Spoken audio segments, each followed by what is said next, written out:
Well, it was a decision day for many teams as far as the playoffs are concerned. Actually, we have a clearer picture of the playoffs for Week 16 than we normally do at this time. Maybe it's a Christmas gift to everybody. Talk about a Christmas gift.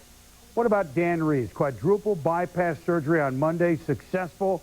He was at home while his Atlanta Falcons went for the NFC West crown in Detroit. A win, and they would win their second ever in team history. First time ever the club would ever win 13 games.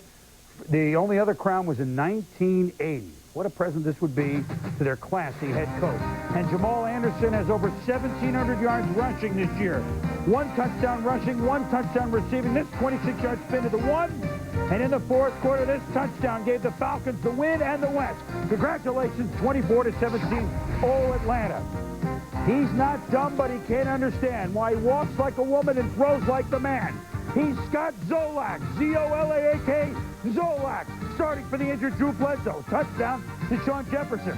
End of the half, 49ers fake the field goal. Ty Detmer, Irv Smith, beautiful play, 21-14 San Francisco. Both the game tied 20-all with seconds to go. Adam Vinatieri, 35-yard field goal, good. Patriots in playoffs, upset Niners, 24-21 behind Zolak. Cincinnati won a game in the middle of October. Since then, they lost 9 in a row. Sam Shane, made in the shade. Off the Raynard Wilson strip of Cordell Stewart, Cincinnati thinking of winning at Three Rivers against Pittsburgh. Jeff Blake, Darnay Scott. How about the Bengals have won 3 games all year, 2 of them against the Steelers? They win 25-24. Oakland at San Diego. Wade Wilson to James Jett. The Raiders found out they were mathematically eliminated earlier in the day, but they were trying to snap a 4-game losing streak. They did. Interceptions again plagued Craig Whalahan and the Chargers. Raiders win it 17-10. Seattle found out they were mathematically eliminated earlier in the day, but Ricky Running Waters against the Colts ran for 178 yards. Seattle trailed by 6. The Seahawks have returned 13 plays this year for touchdowns. The strip by Phillip Daniels. The touchdown by Sean Springs. 27-23 Seattle. They're 8-7. Fake field goals around the league. Eric Bjornson, touchdown for Dallas. Struggled to beat Philly 13-9, but Dallas wins the NFC East. St. Louis at Carolina. St. Louis led into the fourth quarter, but Steve Berline to Luther Brout. 68 yards. Carolina wins for only the 3rd time this year. 20-13. Baltimore at Chicago. Must be Fog Allen's brother, James Allen. 135 in the first half. 163 all told. Touchdown for the Bears at home against the Ravens, looking to snap the 6-game losing streak. They did. Steve Stenstrom, Curtis Conway, touchdown. Bears win over Baltimore 24-3.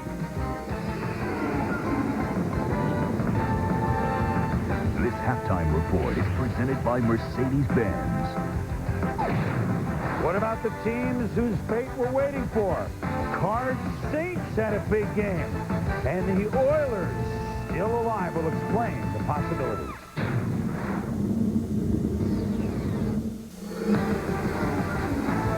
Welcome back to the Mercedes-Benz halftime report with your host, Chris Berman.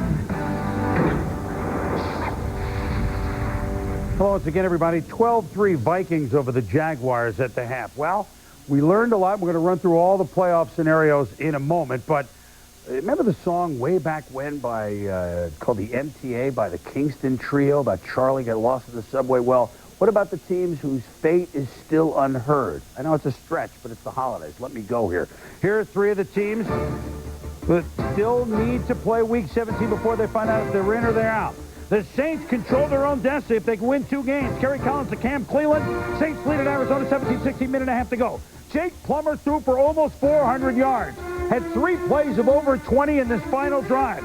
2 passes to Frank Sanders and this run right here. Eventually, Jake the Snake would set up with 6 seconds to go. Chris Jackie blasting it through. Arizona, they're 8-7. They beat the Saints 19-17. New Orleans now out of playoff picture. The Giants are still alive. Elvis entered the building briefly. He wishes he didn't. Percy Ellsworth picked off quarterback of the Chiefs. Could go all the way for a touchdown. G-Men lead at 7-0. Kent Graham caught his own pass. Also hit the well-dressed Amani Toomer. Giants roll the Chiefs 28-7. They're alive. Oilers are still alive barely, even though It was Brett Favre who hit Antonio Freeman for 3 touchdowns in the first half. Freeman 7 for $186. Favre 5 times now has thrown 30 touchdown passes or more. Second time in his career he's thrown to 4,000 yards. Reggie White, possible last home game at Lambeau. Helped Keith McKenzie get the sack. Thanks for the memories. The Packers win it over the Oilers 30-22. So this is what we know. AFC playoff picture. Broncos are the 1 seed.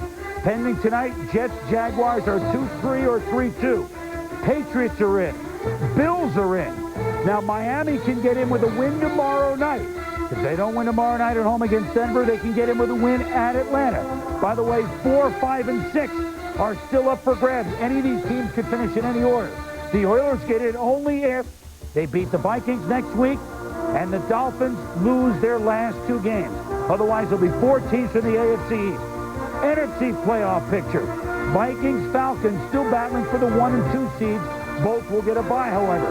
Cowboys are the 3 seed. Looking like Packers at Niners. What a great wild card game that'll be the opening weekend. The 6th spot. Arizona wins next week at home against the Bolts. They're in. If they lose and finish 8-8, the Giants have to lose next week for Arizona to get in. All right, how do the Giants get in? They got to win next week at Philly. Both the Cardinals and the Bucs have to lose their games next week for the Giants to get in. How do the Bucs get in? They can win at Cincinnati. The Cardinals lose, and the Giants win. I know that's a lot to digest, but that's the way it goes. Monday night, Mike Tirico and the gang at 6:30 here on ESPN. 90 minutes to get you set for the Broncos at Dolphins game on Monday Night Countdown, and then join us at ABC starting with the Blast, and then the Dolphins hosting the John Elway-led Denver Broncos. They met only one other time in 1985. This may be the second and final time that these 2 teams, that these 2 great quarterbacks go into the Hall of Fame, who combined, by the way, for 109,000 yards throwing, they will face off.